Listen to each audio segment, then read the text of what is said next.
Mas seja qual for a atitude que nós vamos ter, essa atitude, deliberada ou não, ela não é uma grande declaração. Eu quero que meu filho, minha filha sejam... Não, isso a gente sabe. Isso é discurso de formatura. A questão é que a mudança vai ser conseguida na medida em que nós incorporamos isso nos nossas atitudes do dia a dia, o nosso conjunto de tarefas cotidianas, o jeito que eu faço a comida para meu filho, o jeito que eu falo com a minha filha, o tipo de material que eu escolho para conversar, o tipo de coisa que eu convido para ir junto. Tudo isso são pequenos gestos que vão apontando o que realmente a criança, nosso filho ou nosso empreendimento tem. O tipo de liberdade que os nossos filhos ou a nossa obra poderá ter no futuro vai depender da atitude subjetiva com a qual nós nos debruçamos no nosso dia a dia, no nosso cotidiano.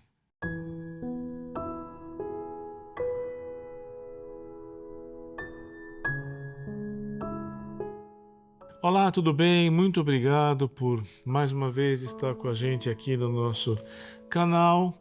Nós hoje vamos dedicar um tempo aí para falar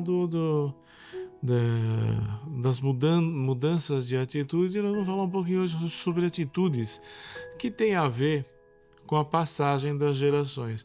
Veja bem, não é só a passagem das gerações, eu, meus filhos, meus pais, meus irmãos, meus primos, etc. Mas é a geração no sentido daquilo que nós produzimos como pessoas, como seres humanos. Como seres humanos, nós produzimos filhos.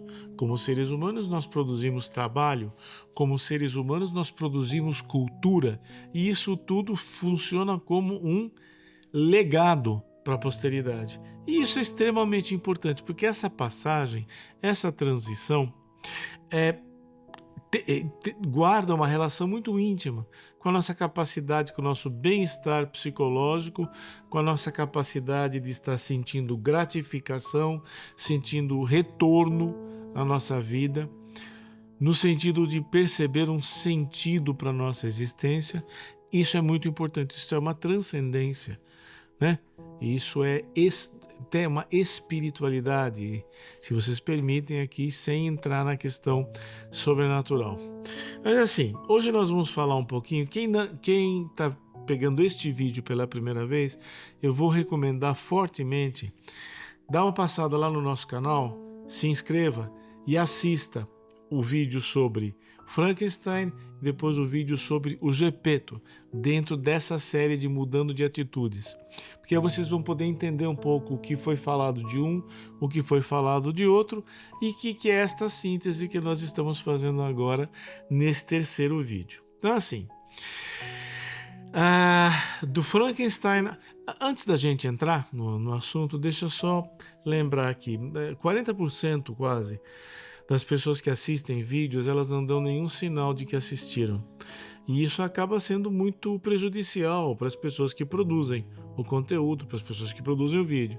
Então, por favor, se você podendo, desde já, dá um cliquezinho, dá um like, um dislike, comente os 3 Cs. Curta, comente e compartilhe. Com isso você nos ajuda a alavancar o nosso algoritmo, que realmente, com toda razão, o YouTube é bastante exigente em girar o algoritmo, né? Então você pode nos ajudar muito fazendo isso. Outra forma que dá para ajudar é que aparece aqui, de tempos em tempos, aparece uma chave Pix e um QR Code. Essas duas ferramentas você pode fazer. Se você sente que o vídeo é de proveito, se você gosta do nosso conteúdo, você pode fazer alguma contribuição. Não precisa ser nada expressivo, não se preocupe com esse tipo de coisa. Use o que uma coisa que seja ok para você, que esteja no seu coração. Não se sinta obrigado a absolutamente nada, tá? Bem, isto colocado, então nós vamos para o nosso tema, que é de Frankenstein a Gepeto. Uma mudança de cuidado com os filhos, tá? Poderíamos dizer uma mudança de paradigma, mas é que eu já levei tanto puxão de orelha de usar palavras difíceis aqui que eu fico com medo. Mas tá mudando de atitude, paradigma, tá? Quem entende saiba que essa é a ideia. Na verdade, nós vemos o quê? Que o Frankenstein, na verdade, o livro poderia se chamar A História de Robert Walton. Robert Walton é um capitão que assumiu uma missão num navio e ele vai lá para as bandas do Polo Norte e se encontra encalhado no meio de icebergs, de placas de gelo que não permitem que o navio ande. Então ele está lá esperando que as placas trinquem, elas vão trincar, e aí começa a mobilizar o navio. Nesse ínterim, eles ficam parados lá esperando o tempo melhorar. Nesse meio tempo, eles veem ao longe passar um trenó puxado por cachorros, né, sugerindo que era algum aldeão, algum homem daquelas terras distantes. Ele passa correndo lá e desaparece ali, mais ou menos uma meia milha, ou seja, uns 800 metros de distância deles. Não dá para ver muito bem o que está se passando, mas a impressão é essa. Algumas horas depois, o capitão se vê socorrendo um camarada que vem em cima da placa de gelo num trenó com um cachorro vivo. Originalmente tinha vários, só um cachorro sobreviveu, o resto morreu tudo. E ele estava quase pela hora da morte. Aí ele pega esse cara, coloca para dentro do barco, e aí eles têm contato com a história mais estapafúrdia, nas palavras dele, a história mais estapafúrdia que ele ouviu na vida dele.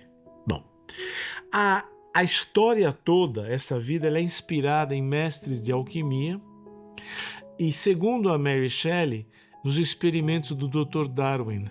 Mas quando você fala Darwin, não sai contentinho achando que é o Darwin da evolução, da teoria das espécies.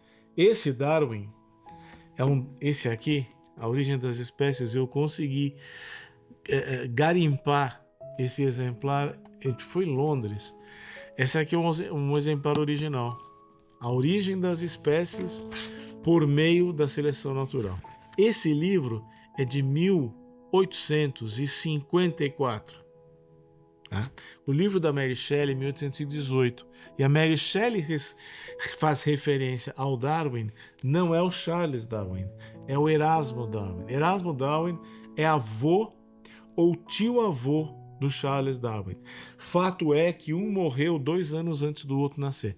Então não tem nada a ver com o Darwin que você conhece, que eu conheço, tá bom? Da especiação e tudo. Bom, esse Darwin, ele fazia experimentos de estimulação com correntes galvânicas em organismos primitivos, né? No livro da Mary Shelley, a criatura vem à vida por meios químicos, né? Várias coisas que são feitas, e a história se passa meados do século XVIII, não XIX. Tá? Eu não me lembro exatamente aonde foi que eu li, mas em algum lugar eu vi que a história do Victor Frankenstein se passou cerca de 100 anos antes da época em que a Mary Shelley escreveu o livro. Então seria algo como 1718. Não sei, eu não tenho certeza, mas no livro dela, da Mary Shelley, o diário de bordo do capitão é de 1700 e alguma coisa, tá aqui, 5 de agosto de 1700 e alguma coisa. Então a Mary Shelley fez questão de frisar que essa história se passa no passado. E veja, só faz ficar ainda mais tenebroso. Por quê? Porque fala de uma história, de algo que foi feito, deu errado, acabou mal e nunca mais foi tentado. Isso é que é mais arrepiante ainda do que se tivesse sido na época de 1818, quando a Mary Shelley escrevia o livro. É uma coisa, para pensar nisso. Então, a história é muito lá atrás. Muito. O livro da Mary Shelley já é mais de 200 anos atrás. E a história do Frankenstein cai mais para trás ainda. A história é de um homem tentando dominar a vida, né? Não, tentando dominar a morte. Ele quis dar fim à morte. Não foi simplesmente criar vida, porque ele ressuscitou cadáveres. Ele catou lá vários cadáveres e costurou. No livro, e nenhum filme isso aparece, mas no livro a criatura tinha cerca de 3 metros de altura. E por que era tão grande? No livro explica. O Victor Frankenstein fez grande porque ele precisava de espaço para poder costurar as peças da criatura. Então é interessante como até nisso a Mary Shelley foi cuidadosa. Ela fala de um cara que não tem total habilidade em fazer aquilo que ele está se metendo a fazer. Ele não consegue fazer um ser humano usual. Ele tem que fazer um ser humano gigantesco, porque as costuras, as suturas dele são precárias. Outra coisa é que a criatura não tinha nome. No filme aparece isso. É o último filme que teve, muito bom por sinal. Ele aparece e fala assim, ele nunca me deu um nome. Na verdade, o Frankenstein deu um nome para a criatura. Deu. A criatura, quando ele se referia à criatura, ele chamava a criatura de demon. Uma palavra, no inglês, não tem um equivalente exato em português. Não é demônio. Demônio é D-E-M-O-N. Isso é D-A-E-M-O-N. Mas você pronuncia igual. Demon e demon. Agora, com a letra A, é um nome antigo e arcaico para semideus, tipo Hércules. Semideus. E o que é um semideus? É o filho de um mortal, né, de um ser humano, com um deus. Veja, a parte mortal da criatura estava provida pelos cadáveres. Então qual é a parte? Quem é o deus que participa na formação do semideus? É o Victor Frankenstein. Olha que coisa incrível que você tem. Olha a questão narcísica que ele tem. Ele está se comparando a um deus. Porque os deuses dominam a morte. Não a vida, a morte. A criatura, então, tinha um nome sim. Ele se referia a ela como semideus. A fisionomia da criatura era ambígua. Era uma fisionomia que trazia uma certa amargura, um certo ressentimento, por vezes uma certa maldade e até um desdém pelo Criador. Era desdenhoso em relação ao próprio Criador. Então vejam vocês que complexidade psicológica que nós temos aí. E esse ser que foi criado e tem desdém pelo Criador, fere bastante, se opõe de uma maneira bastante frontal às crenças que habitam as ficções woke, né? De que basta que determinadas coisas sejam asseguradas e tudo vai ser lindo. Não, a criatura, ela veio pela própria condição dela, ela era menos do que afável, menos do que amável. Depois no livro, depois na história você vai ver, tem momentos que ele é amável, mas também tem momentos que a criatura reage com violência, muita violência. Leiam o livro. A criatura lê o Milton, aquele poeta inglês, o Milton, né? Então está longe de ser uma criatura primária, está longe de ser alguém singelo, é elaborado. Por fim, o nome, o Prometeu moderno. Prometeu, quem leu, quem assistiu nossos vídeos anteriores lá sobre mitologia grega, viu. Prometeu era um que vivia desafiando os deuses, vivia aprontando, entrando na aba dos deuses, até que o Zeus deu um castigo pro cara, mas deu um castigo que só Hércules pôde ir lá minimamente aliviar o peso do cara, mas agora tomou uma punição, né? E enquanto o Victor Frankenstein era o Prometeu moderno, o Gepeto era simplesmente um velho. Era um velhinho que trabalhava em coisas bem corriqueiras, marcenaria, carpintaria, coisas bem simples, de uma região pobre da Toscana. Veja, o Frankenstein, o Victor Frankenstein, nasceu em Nápoles. Todo mundo fala ele... Não, ele habitava Genebra, na Suíça, só que ele no livro diz que ele nasceu em Nápoles. E a irmã adotiva dele também é italiana. Então, curiosamente, o Frankenstein e o Geppetto são ambos italianos. Um é napolitano e o outro é da Toscana. Toscana, o mesmo lugar que tem aquela linguicinha de churrasco que todo mundo fala que é calabresa, não é calabresa, é toscana. É diferente, é parecida, mas é diferente. O livro do Pinóquio começa assim: era uma vez, 3 pontinhos, um pedaço de madeira. Ponto. Um começo completamente envolto em mistério. Como assim? Um pedaço de madeira veio da onde? Quem que encantou aquele pedaço de madeira? Onde veio? Frankenstein não. Juntaram-se vários cadáveres e montaram um homem extraordinariamente feio, mas era o que tinha por dia.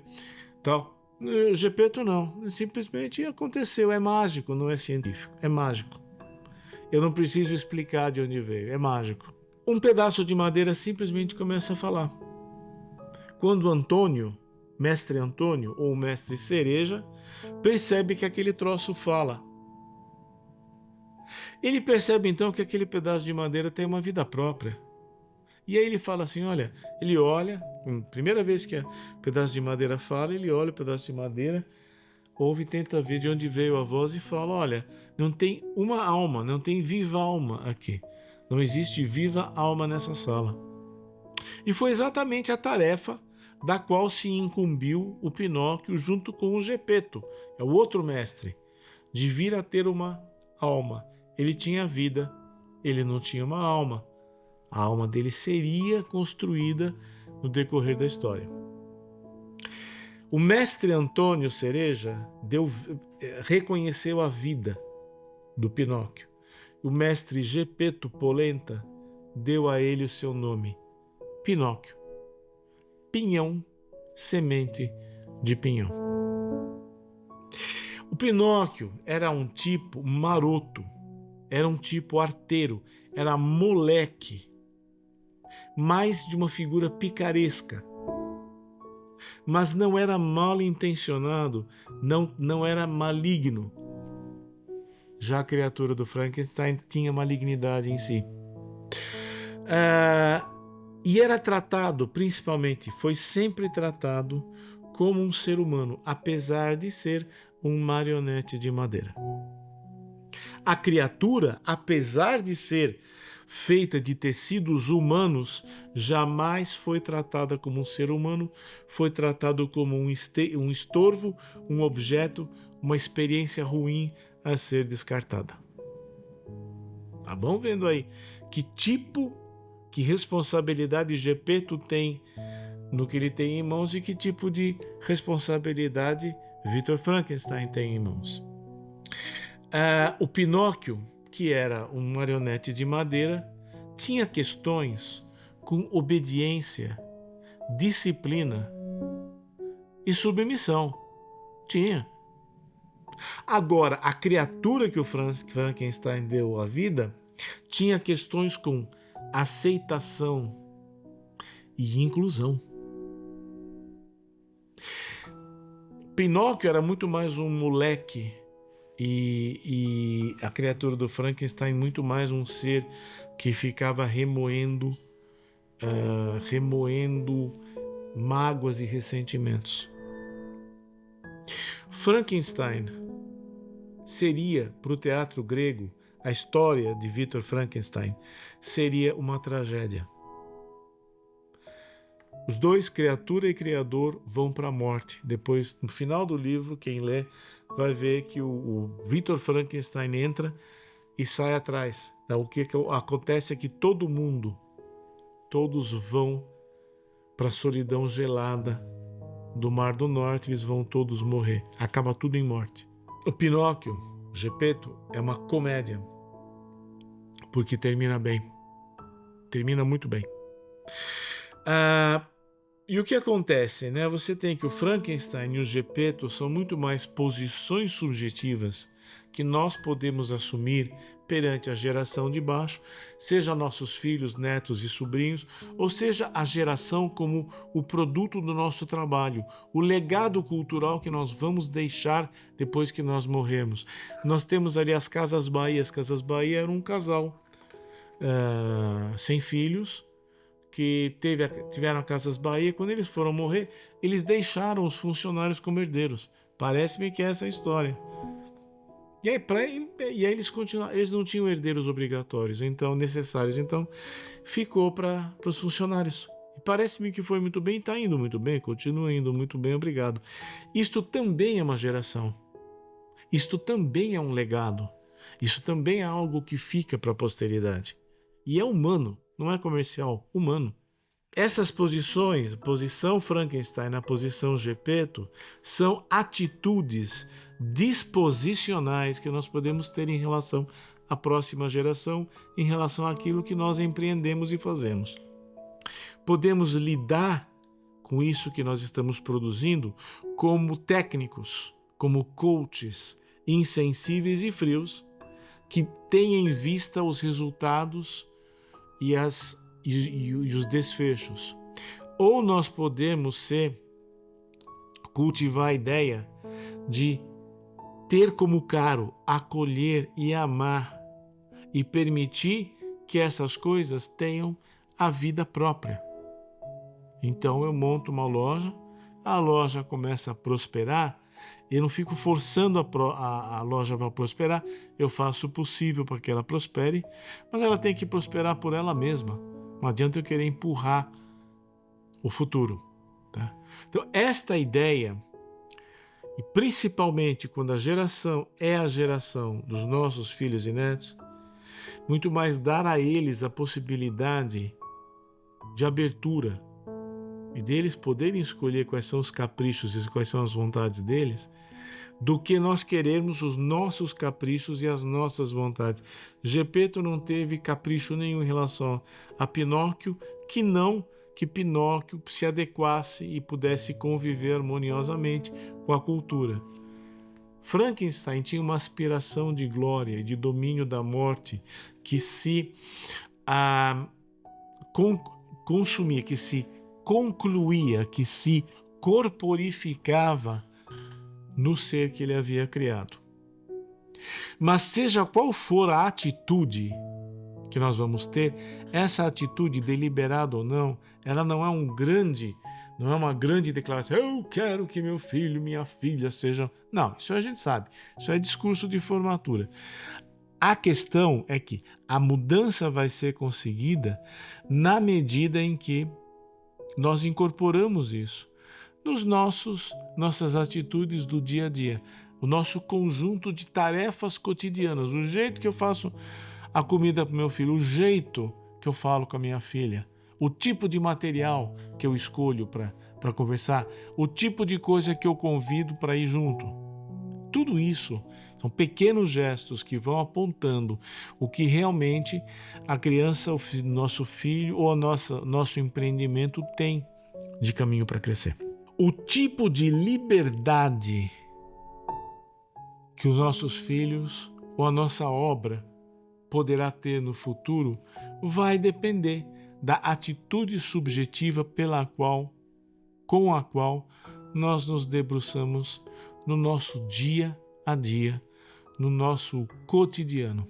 Isso pode determinar a diferença entre uma tragédia e uma comédia, né? Porque ao final, o que acontece com Pinóquio? Pinóquio, no final, enquanto Frankenstein e sua abominação somem no Mar do Norte, Pinóquio começa a cuidar do Gepeto, e ao final ele se emancipa, ele começa a trabalhar, começa a cuidar do Gepeto, e quando ele acorda um dia de manhã, ele virou um ser humano de verdade. Quando ele olha, ele vê aquele boneco, aquele marionete velho, que era um pedaço de pau, deitado sem vida. E ele dá risada do que ele foi antes dessa emancipação. Bom, é isso que eu tinha a trazer. Portanto, vejam, parcela imensa do nosso bem-estar virá de como nós cultivamos a nossa própria vida. No padrão Frankenstein, no padrão Gepeto. Cabe a cada um de nós. Muito obrigado por ter acompanhado a gente até aqui. Essa foi longa, tá? Um forte abraço e até o nosso próximo vídeo. Por favor, comente de onde você está recebendo o nosso vídeo para a gente saber. Forte abraço, até breve.